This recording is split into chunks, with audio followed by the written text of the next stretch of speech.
Hello student, आज हम समझेंगे क्वेश्चन नंबर 3। इस वीडियो में क्वेश्चन नंबर 3 समझने से पहले आपने क्वेश्चन नंबर 2 समझा था और एडमिशन रिलेटेड जो क्वेश्चंस हैं उसमें सबसे पहले हमें ध्यान देना है। सबसे पहले हम new sharing ratio, sacrificing ratio का ट्रीटमेंट करते हैं। उसके बाद हम करते हैं गुडविल का ट्रीटमेंट और गुडविल के ट्रीटमेंट के बाद जो रिजर्व्स हैं उसका ट्रीटमेंट किया जाता है और फिर रिवैल्यूएशन का ट्रीटमेंट किया जाता है। तो इस क्वेश्चन में आपसे पूछा गया है रिवैल्यूएशन अकाउंट का दूसरा नाम है इसमें profit and loss adjustment. Question में कहा जाए कि आपको प्रॉफिट एंड लॉस एडजस्टमेंट बनाना है, तो इसका मतलब भी वही है कि आपको रिवैल्यूएशन ही बनाना है। तो इस चैप्टर से रिलेटेड हम क्वेश्चन देख रहे हैं, एडमिशन रिलेटेड क्वेश्चन नंबर 3। देखें आप अपनी बुक में क्वेश्चन नंबर 3 एक बार पढ़ेंगे। सबसे पहले इसमें देखिए आप, X and Y are partner sharing profit in the ratio of 2:1। दो पार्टनर हैं एक्स और वाई और इनका आपस में जो रेशियो है वो है 2:1, यानी कि 2/3 तो है एक्स का और 1/3 है वाई का। ये हमने वर्किंग नोट में समझ लिया। अब आप देखते हैं इसमें आगे की जो इंस्ट्रक्शन है आगे के, their balance sheet on 31 March 17 is as under. Balance sheet दे रखी है, तो बैलेंस शीट जब भी आपके सामने आए तो आप सबसे पहले उसमें देख लीजिएगा कि उसमें गुडविल है या नहीं, रिजर्व वगैरह है या नहीं। तो गुडविल जो पुरानी बैलेंस शीट में क्वेश्चन में जो बैलेंस शीट दे रखी है उसमें अगर गुडविल दे रखी है तो उसको हमें राइट ऑफ करना होता है, उसका ध्यान रखना है और रिजर्व को बांटने होते हैं। तो इस बैलेंस शीट में एसेट साइड में गुडविल दे रखी है, आप देख सकते हैं नीचे 3000, तो इसे हमें राइट ऑफ करना है। और ये old goodwill, when goodwill already appear, तो आपको ओल्ड पार्टनर में राइट ऑफ करना होता है, उसकी एंट्री होती है partner capital debit to goodwill. उसके बाद अब वो कैश में लाता है या नहीं लाता है वो हम आगे का इंस्ट्रक्शन पढ़ेंगे। तो देखिए इसमें एक बार बैलेंस शीट ऑब्जर्व की। अब हम क्वेश्चन पे आते हैं। आगे जो है, दे admit Z in the form on 1 April 2017 for 1/4 share. अब उसमें जेड को एडमिट किया है उन्होंने और 1/4 शेयर के लिए किया है। तो इसमें नया पार्टनर जो आ रहा है वो आ रहा है जेड। जेड न्यू पार्टनर है और ये आ रहा है 1/4 के लिए। तो 1/4 के लिए जेड का एडमिशन, साथ में जो लाइन है आगे वो बड़ी ध्यान से समझनी है, which he will receive from x. जब भी नया पार्टनर आता है तो उसको जो प्रॉफिट देंगे वो पुराने पार्टनर सैक्रिफाई रेशियो में देंगे। लेकिन इस क्वेश्चन में क्लियर कहा गया है कि जेड को जो मिल रहा है 1/4 वो पूरा का पूरा मिल रहा है किससे? एक्स से। ओनली एक्स से ही मिल रहा है। तो इसमें आप थोड़ा सा ध्यान देंगे कि जो एक्स है उसका जो प्रॉफिट है उसमें से उसने यानी कि सेक्रीफाई केवल एक्स ही कर रहा है, वाई कुछ भी सेक्रीफाई नहीं कर रहा है, वाई का रेशियो वही रहेगा। तो एक्स का जो नया रेशियो है वो हो जाएगा 2/3 में से उसने उसको दे दिया 1/4। तो 1/4 उसको दे देवे। तो अब इसके जो एलसीएम अपन लेवे 12 आ रहे हैं, तो 8 - 3, तो इसका जो है वो 5/12 जो है इसका नया रेशियो आ जाता है एक्स का। और अब हम तीनों का नया रेशियो देखें, एक्स, वाई और जेड का। एक्स के देने के बाद बच रहा है 5/12, वाई के कोई फर्क नहीं पड़ रहा तो उसका 1/3 का 1/3 रहेगा, और जेड को अभी दिया था अपन ने 1/4। तो एलसीएम इसमें 12 आ रहे हैं, तो इसमें 5, 4, 3, तो ये नया रेशियो आ गया 5:4:3। ये इन तीनों का नया रेशियो है। ए एक्स वाई जेड का नया रेशियो है 5:4:3 और इसमें सेक्रीफाई केवल एक्स ही कर रहा है। सेक्रीफाई, जैसा मैंने कहा क्वेश्चन स्टार्ट करने से सबसे पहले ही आपको यही देखना है कि नया रेशियो क्या है और सेक्रीफाइसिंग रेशियो क्या है, उसके बाद ही हम आगे बढ़ेंगे। तो ये हमने क्लियर समझ लिया। अब हम आगे बढ़ते हैं।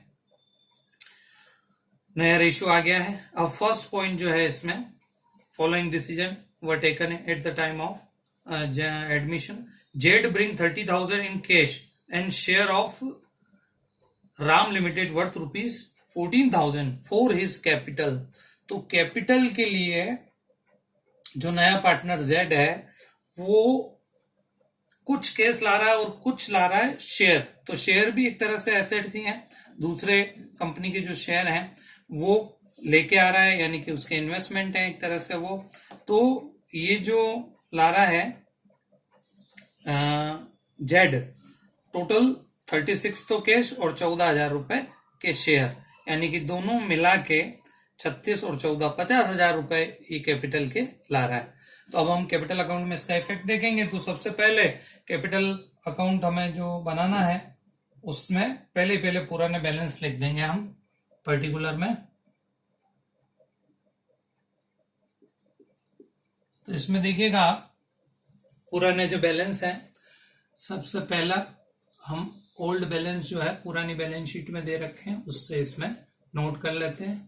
ओपनिंग बैलेंस और कैपिटल रिलेटेड एंट्री है तो कैपिटल अकाउंट में जानी है, इसलिए हम उसमें पोस्टिंग करेंगे जो कैपिटल लेके आ रहा है उसके लिए। तो इसमें पुराना बैलेंस देखें आप, एक्स का है बैलेंस शीट में, क्वेश्चन में जो बैलेंस शीट दे रखी है उसमें देख सकते हैं एक्स का 60,000 है और वाई का 50,000 है।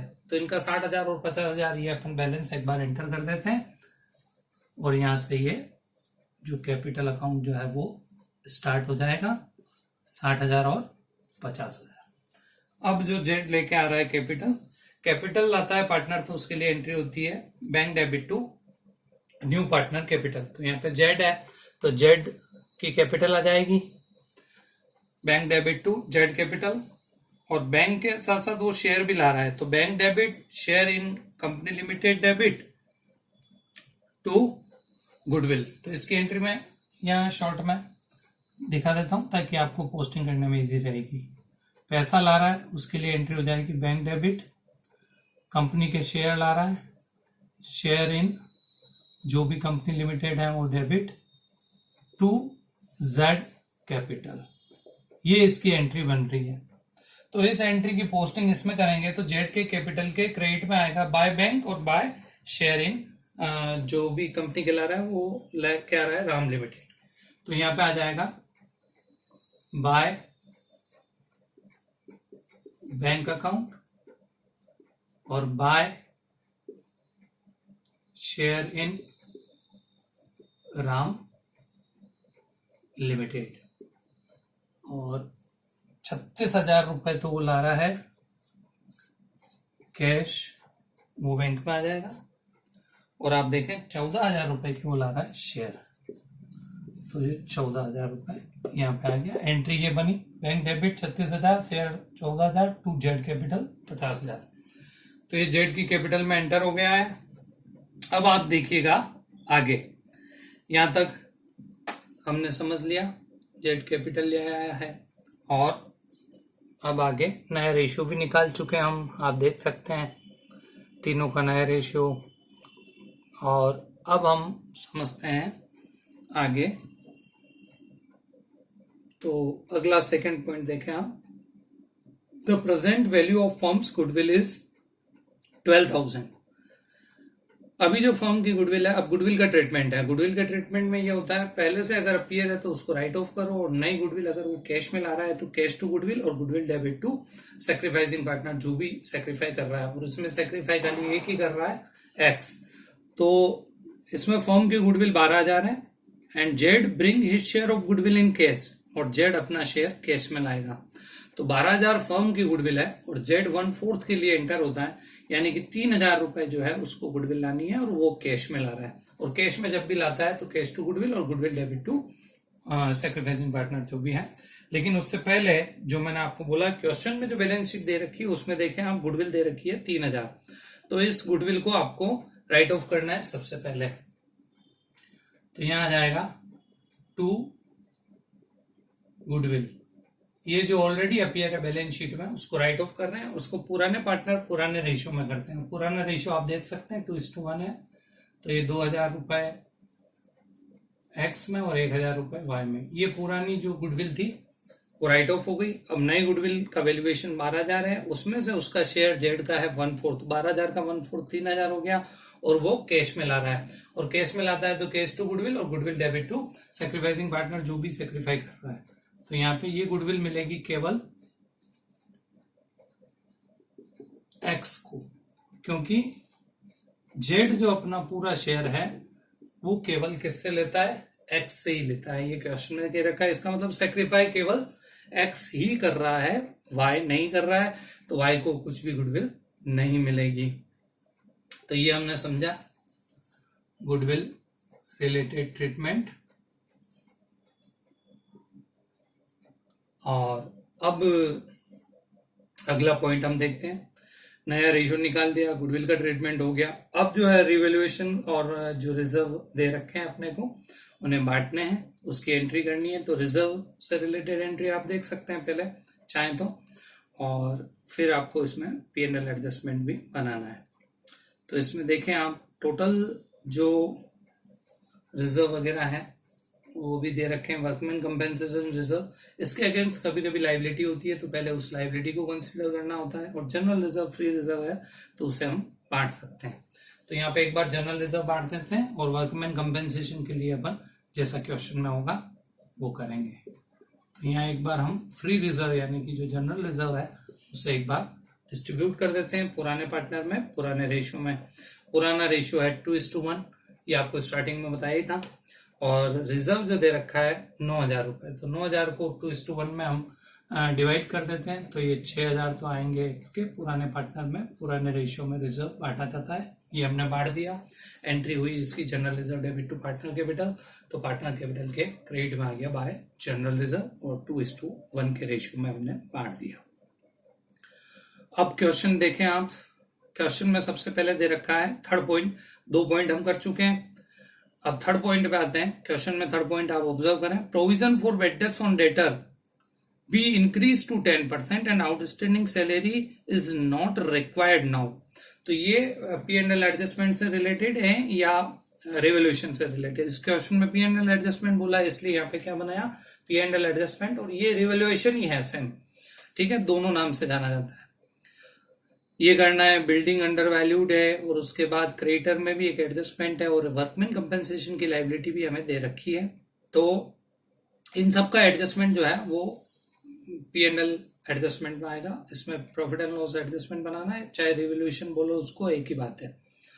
तो सबसे पहले तो आप देखें रिवोल्यूशन अकाउंट या P&L एडजस्टमेंट अकाउंट, जो दोनों एक ही होते हैं। जब भी एसेट्स बढ़ेगी तो इसके क्रेडिट में जाएगा, कम होगी तो डेबिट में जाएगा। लाइबिलिटीज बढ़ेगी तो डेबिट में जाएगा, कम होगी तो क्रेडिट में जाएगा। तो पहले हम देखते हैं प्रोविजन फॉर बैड डेब्ट्स जो है वो प्रोविजन इंक्रीज, प्रोविजन लाइबिलिटी की तरह होता है, और लाइबिलिटी जब बढ़ती है तो लॉस होता है, और लॉस डेबिट में आता है रिवोल्यूशन के या P&L एडजस्टमेंट के। तो सबसे पहले हम इसमें डेबिट में लिख देते हैं, प्रॉफिट एंड लॉस एडजस्टमेंट के डेबिट में to provision for bad debts, और इसको बढ़ाना है आपको 10% तक, इंक्रीज टू 10%। तो पुराना आप प्रोविजन देखें, डेटर 16,000 दे रखे हैं, और डेटर जो अंदर दे रखे हैं बैलेंस शीट में, उस डेटर पे आप 10% निकालें तो 1600 होता है, 1600, और इसमें पुराना प्रोविजन है 1200, तो 1200 से 1600 तक लाना है, यानी कि 400 बढ़ाना है। और प्रोविजन लाइबिलिटी की तरह ट्रीट होता है, बढ़ रहा है इसलिए लॉस है। तो इसमें प्रोविजन बढ़ रहा है 400 रुपए। ये 400 रुपए कैसे आए वापस से समझ लीजिए। डेटर की वैल्यू है 16,000, 16,000 पे हमें 10% प्रोविजन मेंटेन करना है तो 1600 होता है, और इसको इंक्रीज करना है, पुराना ऑलरेडी है तो 1200 से 1600 पे हम इंक्रीज कर रहे हैं तो 400 बढ़ा, इसलिए 400 आ गया। अब साथ में लिख रखा है outstanding salary is not required. Outstanding salary liability होती है, आप बैलेंस शीट में लाइबिलिटी साइड में देख लीजिए, आउटस्टैंडिंग सैलरी 1,000 रुपए दे रखी है क्वेश्चन में, बैलेंस शीट में देखें आप। अब इसकी जरूरत नहीं है, यानी कि अब ये लाइबिलिटी कम हो रही है, लाइबिलिटी कम हो रही है तो फायदा क्रेडिट में जाएगा, तो यहाँ पे आएगा बाय आउटस्टैंडिंग सैलरी, और ये है 1,000 रुपए जो अब आपके जरूरत नहीं है, इसलिए ये क्रेडिट में ट्रांसफर हो गई, फायदा हो गया। अब उसके बाद देखें fourth point, plant and machinery over valued bye 5%। Plant और मशीनरी की जो वैल्यू है वो ओवर वैल्यूड है, और कितने से है 5% से, यानी कि बुक में जो दे रखी है वो ओवर वैल्यूड करके दे रखी है, एक्चुअल में कम है, यानी कि एक्चुअल वैल्यू पे अपने को लाना है तो हमें लॉस हो रहा है, तो लॉस हो रहा है तो इधर आ जाएगा डेबिट में टू प्लांट एंड मशीनरी।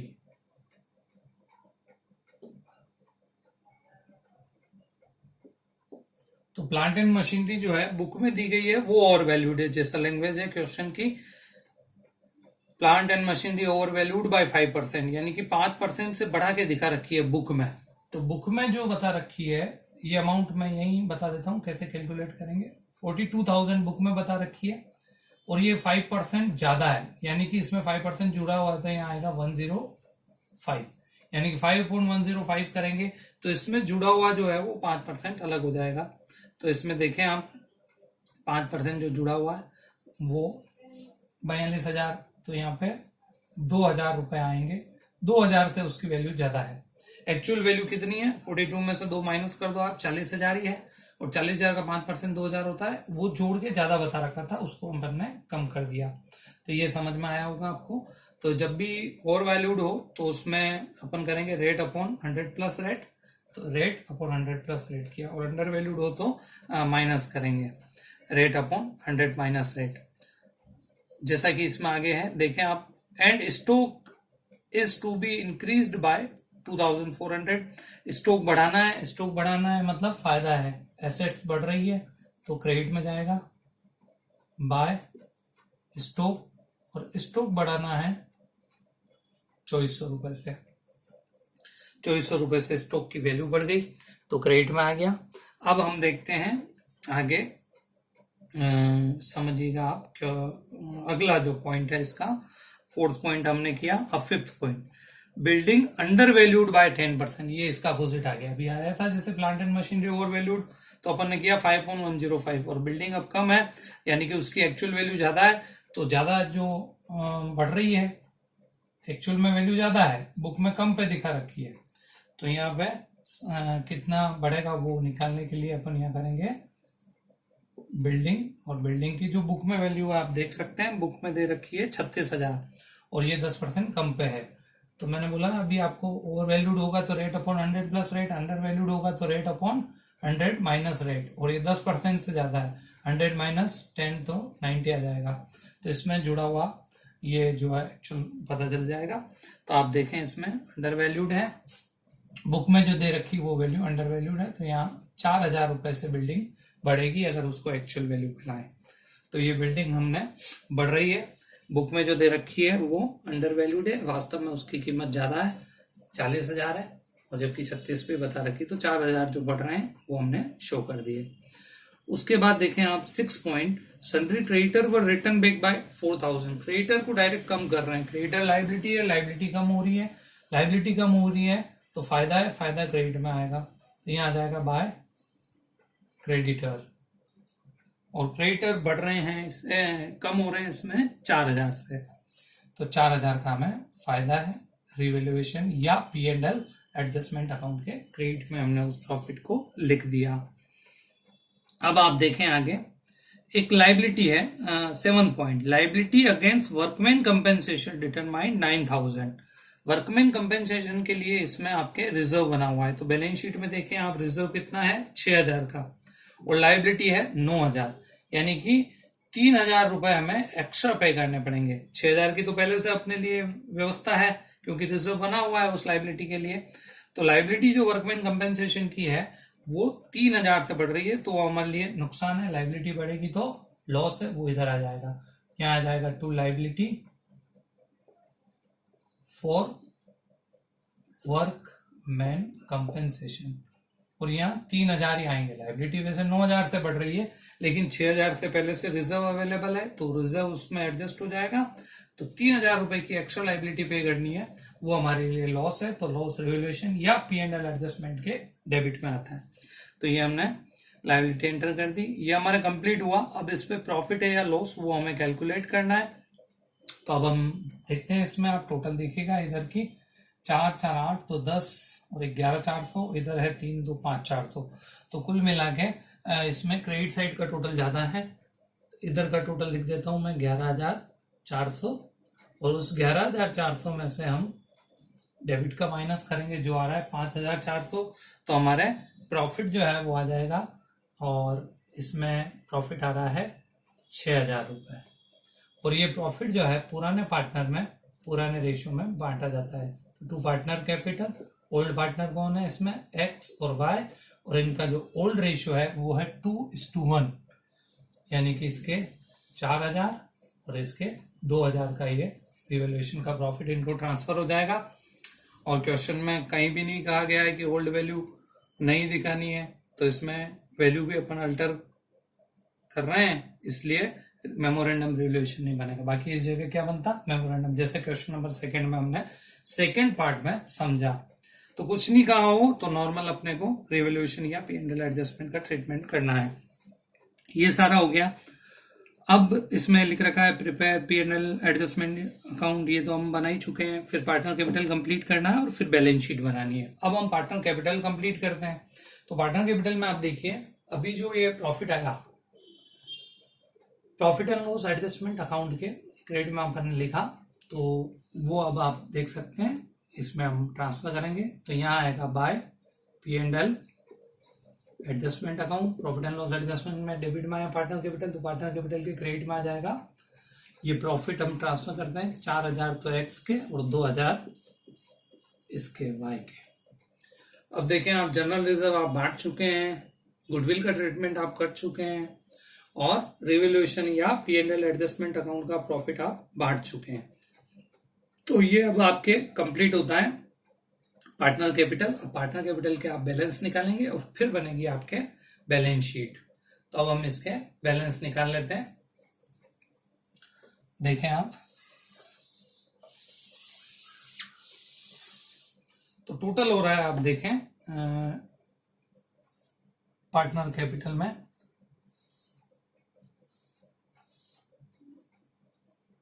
और इनका बैलेंस निकाल लेंगे आप। यहां आ जाएगा टू बैलेंस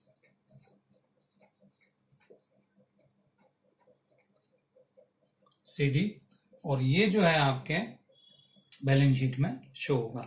तो अब टोटल देख लीजिए आप, एक्स के क्रेडिट साइड की टोटल हो रही है 60, 6 4 10 70 और 73 टोटल हो रहा है। तो यहाँ लिख देते हैं आपके 73, ये टोटल हो गया आपके एक्स का। तो एक्स का बैलेंस आ जाएगा 73 में से इधर का टोटल 2000 माइनस करते हैं, तो इसका बैलेंस आ गया 71,000।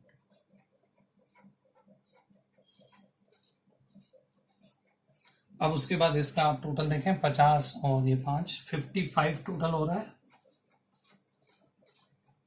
और 55 में से डेबिट का टोटल 1000 माइनस करेंगे, तो इसका बैलेंस आएगा 54,000। और इसका हो रहा है 36 हो रही है 50,000। इनका बैलेंस आ गया ये आपके 50,000। ये पार्टनर कैपिटल कंप्लीट हो गया। तो ये हमने समझा दो चीज, P&L एडजस्टमेंट और पार्टनर कैपिटल। अब तीसरी चीज इसमें पूछी है बैलेंस शीट। तो बैलेंस शीट जो है जेड के एडमिशन के बाद हमें बनानी है। तो इसमें जो जो एसेट्स और चेंज हुई है वो आप देख सकते हैं। क्वेश्चन में बैलेंस शीट देखें आप, क्वेश्चन की आप बैलेंस शीट देखते हैं तो सबसे पहले इसमें आ रहा है बैंक बैलेंस एसेट साइड में। तो एसेट साइड में बैंक बैलेंस पता रखा है 17,200 रुपए। तो यहाँ पे सबसे पहले हम बैंक लिखते हैं। बैंक का बैलेंस इसमें 17,200 बता रखा है, उसमें जो जो आया वो जुड़ता जाएगा। तो आप देखें, इसमें एक तो 36 लाया वो बैंक में जुड़ेंगे, और एक वो कैपिटल के अलावा गुडविल भी कैश में ला रहा है जो हमने दी थी किसको, एक्स को। तो 3,000 वो गुडविल के, और 36,000 कैपिटल में, टोटल 50,000 कैपिटल है, उसमें 36,000 वो कैश ला रहा है। तो 36 और 3 ये दोनों इसमें जुड़ जाएंगे, 17,200 और 36,000 और 3,000। तो 36 और 3 39 हो गए। 39 और 17 पहले से हैं, 39 और 10 49, 49 और 7 56,200 जो है इसका टोटल हो रहा है। टोटल बैलेंस अब हो गया अपने 56,200। तो ये तो आपके बैंक का बैलेंस आ गया। अब बढ़ते हैं आगे। देखें आप बैलेंस शीट में, क्वेश्चन में जो बैलेंस शीट दे रखी है उसमें बैंक में जो चेंज हुआ वो हमने कर दिया। अब डेटर, सेकंड पे डेटर है, डेटर में क्या चेंज हो रहा है वो भी देखते हैं।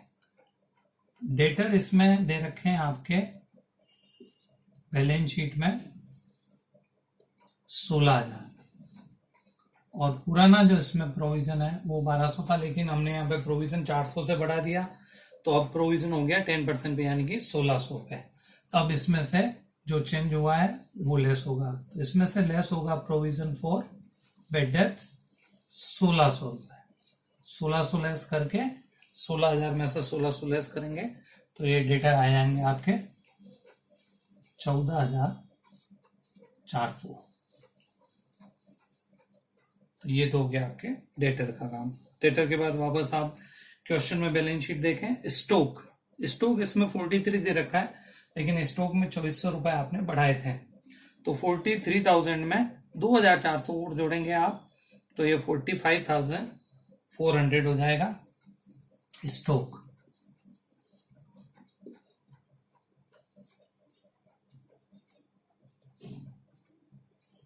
स्टॉक हो गया आपके 45,400, क्योंकि इसमें 2400 रुपए आपने बढ़ाए थे। अब उसके बाद आप बढ़ते हैं आगे, बैलेंस शीट ऑब्जर्व करते जाए। प्लांट एंड मशीनरी दे रखी है और वो दे रखी है 42,000। तो अब अगली एसेट्स आएगी plant and machinery. Plant and machinery जो है वो टोटल आपके है, इसमें पुरानी वैल्यू दे रखी है 42,000, और अब जोड़ के आपके हो जाएगी ये, सॉरी इसमें वैल्यू डाउन हो रही है। प्लांट एंड मशीनरी 2,000 से कम हुई, तो प्लांट एंड मशीनरी आएगी अब यहाँ पे 40,000। ये 40,000 प्लांट एंड मशीनरी आ गई। उसके बाद आप देखें अगली एसेट्स है बिल्डिंग। बिल्डिंग 36,000 दे रखी है, लेकिन आपने बढ़ाई है, इसमें 4,000 से बिल्डिंग की वैल्यू बढ़ रही है, तो वैल्यू बढ़ा के आपके ये हो गए 40,000। 40,000 हो गए। अब आप आगे समझ सकते हैं, इसी में गुडविल, गुडविल आपने राइट ऑफ कर दी थी, तब नहीं आएगा। एक जो है ये इसमें लाया था, एक तो बैंक लाया था, और 14,000 के वो शेयर लाया था, वो अब कंपनी के लिए एसेट्स हो जाएंगे, तो ये शेयर भी यहाँ पे आएंगे, शेयर इन राम लिमिटेड, और ये आएंगे आपके टोटल शेयर कितने के लाया था वो आप देख सकते हैं, ये 14,000 के ये शेयर हो गए, तो ये 14,000 आप इसमें शेयर में लिख देंगे। ये एसेट साइड आपकी कंप्लीट हो गई, और टोटल आ रही है आपके 2,10,000 एसेट साइड की। अब आप लाइबिलिटीज साइड देखेंगे। लाइबिलिटीज साइड में क्या क्या है, तो देखें आप लाइबिलिटीज में एक तो दे रखे हैं क्रेडिटर। क्रेडिटर 30,000 दे रखे हैं, लेकिन 4,000 से कम हो रहे हैं, तो अब क्रेडिटर आएंगे आपके, क्रेडिटर जो है वो कम आ जाएंगे, कम होके 4,000 से कम होके, तो 30 में से 4 गए, तो अब आपके आएंगे ये 26,000।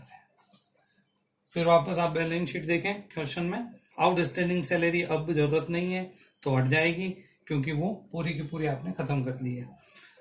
फिर वर्कमैन कंपेंसेशन रिजर्व तो कंप्लीट हो चुका है, लेकिन उसमें लाइबिलिटी जो आई थी वर्कमैन रिजर्व के लिए वो यहाँ पे आएगी, और वो हुई थी 9,000। लाइबिलिटी फॉर वर्कमैन कंपेंसेशन ये आएगी आपके 9,000। लाइबिलिटी 9,000 आपने एंटर कर दी। जनरल रिजर्व आप बांट चुके हैं, बैलेंस शीट में आप देखें क्वेश्चन में जनरल रिजर्व 9,000 बांट दिया। अब कैपिटल का नया बैलेंस आ जाएगा, और कैपिटल का नया बैलेंस आपने कैपिटल अकाउंट में देखा ही है, एक्स वाई और जेड ये देख सकते हैं आप। इसका 71 है, इसका 54 है, इसका 50 अभी आपने कैलकुलेट किया, तो 71,000, 54,000 और 50,000, और तीनों जोड़ के आपकी कैपिटल हो जाएगी 1,75,000। पूरे फॉर्म की 1,75,000 सब जोड़ देंगे तो ये आ जाएगा 2,10,000। तो ये कंप्लीट हुआ, जिसमें P&L एडजस्टमेंट, पार्टनर कैपिटल और बैलेंस शीट हमने बनाई। आपको समझ में आया है? अच्छे से आप देख सकते हैं। जहां आपको समझ नहीं आया आप रुक के उसको वापस रिपीट में देख सकते हैं और इस क्वेश्चन को आप नोट करें और एक बार सेल्फ प्रैक्टिस करने की कोशिश करें। Thank you.